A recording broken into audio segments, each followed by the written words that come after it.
सभी को मेरा आशीर्वाद, सुप्रभात। आज की क्लास में हम आत्मत्राण कविता का पहले काव्यांश का हम हिंदी अनुवाद बता रहे हैं। ध्यान से सुनोगे तो बहुत सरल है, बहुत सरल है, कुछ भी ऐसा नहीं है जो समझ में न आए।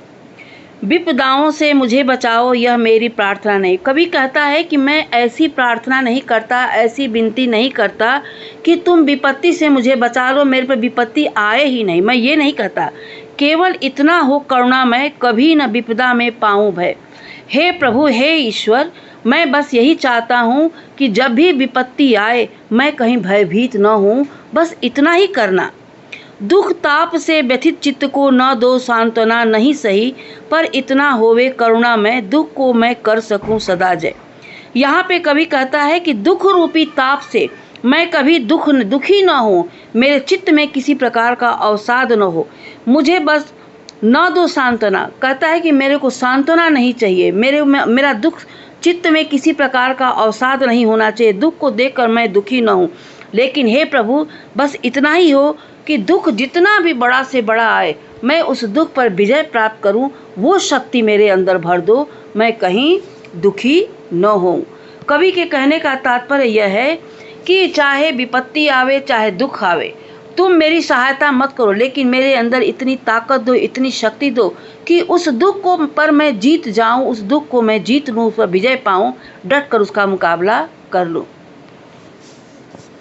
अब दूसरे काव्यांश में कवि क्या कहता है, निवेदन करता है, कोई कहीं सहायक न मिले तो अपना बल पौरुष न मिले हिले, हानि उठानी पड़े जगत में, लाभ अगर वंचना रही तो भी मन में ना मानू छे। कवि यहाँ पर यह कहता है कि जितना भी जीवन में मुसीबत आए, मुसीबत के समय भले ही कोई मेरी मदद करने वाला न मिले, उस समय मेरा बल, मेरी शक्ति, मेरा पौरुष कहीं से डगमग न हो, विचलित न हो, अपने मार्ग से विचलित न हो। और क्या कहता है कि हानि उठानी पड़े जगत में, लाभ अगर वंचना रही, किसी भी प्रकार से अगर मैं ठगा गया, कोई मेरा सहारा नहीं बनता, तो उस समय कवि कहता है कि मेरे आत्मविश्वास में किसी प्रकार की कोई कमी न हो। हे करुणामय, हे प्रभु, ऐसे समय में मेरे अंदर का आत्मविश्वास हो वो कहीं से कमजोर न पड़े। मेरा त्राण करो अनुदिन तुम, यह मेरी प्रार्थना नहीं। कवि यहाँ पे कहता है कि मैं ये नहीं चाहता कि तुम रोज रोज मेरी रक्षा करो, मैं ये नहीं चाहता, मेरी प्रार्थना में ये शामिल नहीं, मैं कभी ये नहीं चाहता, बस इतना होवे करुणामय। हे प्रभु, हे करुणामय, तरने की हो शक्ति अनामय। कवि कहता है कि मेरे अंदर का आत्मविश्वास कभी डगमग न हो, भले ही इसके लिए हमें कितना भी नुकसान न उठाना पड़े, जितनी भी हानि उठानी पड़े, सब कुछ करने को तैयार हूँ, लेकिन मेरे साथ अगर धोखा भी हो जाता है तो उसके लिए भी मैं तैयार हूँ, लेकिन मेरा आत्मविश्वास कहीं से कमज़ोर न हो, मेरे मन में किसी प्रकार का पश्चाताप का भाव न हो, मैं कहीं से दुखी न हो जाऊँ। दुखी होने से शक्ति कमज़ोर हो जाती है, इसलिए बार बार कहता है कि मैं सब कुछ देख करके कहीं ऐसा न कि मैं व्यथित हो जाऊं, मेरा आत्मविश्वास जो है वो विचलित हो जाए। मैं विचलित हो करके अपने शक्ति को कम करना नहीं चाहता।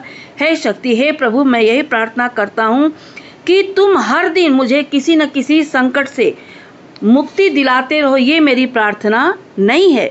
मेरा भार अगर लघु करके न दो सांत्वना, नहीं सही केवल इतना रखना अनुनय, वहन न कर सकूँ इसको निर्भय। कवि कहता है कि मेरा भार अगर लघु करके, कहता है ना कि ये तुम हर दिन मुझे किसी न किसी संकट से अगर मुक्ति दिलाते रहोगे तो हे करुणामय, मुझे कोई रोग न हो, मुझे कोई व्याधि न हो जिससे कि मेरी शक्ति कमज़ोर हो, मैं स्वस्थ रहूं, शक्ति से परिपूर्ण रहूं और उसी ताकत के सहारे मैं भवसागर को पार कर सकूं, मैं तर सकूं।